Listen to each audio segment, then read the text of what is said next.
बिहार शरीफ में गगन दीवान में कब्रिस्तान घेराबंदी के नाम पर 83 डिसमिल भूमि सरकारी घेर लिया गया।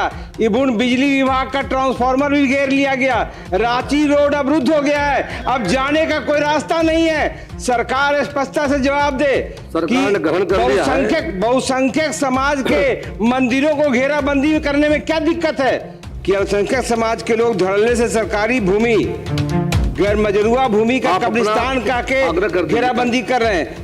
जब मंदिर की घेराबंदी आई तो एक शर्त लगा दिया गया कि जब तक न्यास बोर्ड में पंजीकृत नहीं हो तब तक ये घेराबंदी नहीं हो सकता। से जवाब आना चाहिए, गंभीर विषय है। अध्यक्ष महोदय, सरकार ने जहां 10,000 से ज्यादा कब्रिस्तानों की घेराबंदी की है, चाहे वो चिन्हित हो या अचिन्हित हो, और उसी जब मंदिर की घेराबंदी आई तो एक शर्त लगा दिया गया कि जब तक न्यास बोर्ड में पंजीकृत नहीं हो तब तक ये घेराबंदी नहीं हो सकता।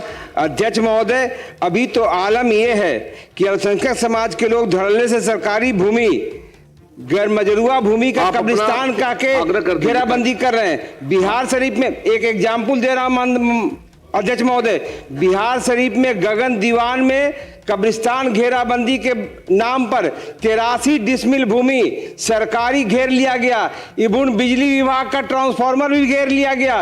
रांची रोड अवरुद्ध हो गया है, अब जाने का कोई रास्ता नहीं है। सरकार स्पष्टता से जवाब दे कि बहुसंख्यक समाज के मंदिरों को घेराबंदी करने में क्या दिक्कत है जो उसमें एक लगा दिया गया कि बैठ जाइए आप एक मिनट शांत, आज पूछ लीजिए आप पूछ लीजिए। मैंने स्पष्ट तौर पर कहा है कि जो अभी न्याय परिषद में निबंधित है उसकी संख्या बहुत है, इसमें कहीं दो मत नहीं।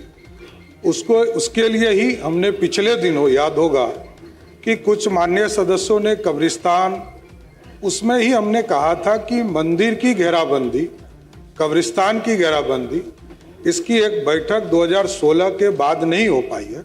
इसकी बैठक कराएंगे, जो संवेदनशील होगा उसको तुरंत कार्रवाई करके करने का काम करें। जो कब्रिस्तान घेराबंदी, एक मिनट प्लीज बैठिए।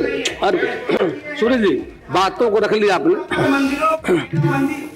आपने विषय को रख दिया। माननीय मंत्री ने कहा बैठे, अभी सामने में राजस्व मंत्री बैठे हुए हैं, मैंने आपके चैम्बर में भी उनको कहा है कि गगन दीवान में जो कब्रिस्तान की घेराबंदी है उसकी नापी करा के 83 डिसमिल भूमि सरकार का उससे अलग किया जाए और रांची रोड जो अवरुद्ध कर लिया है उसको क्लियर किया जाए। बोलिए अध्यक्ष महोदय,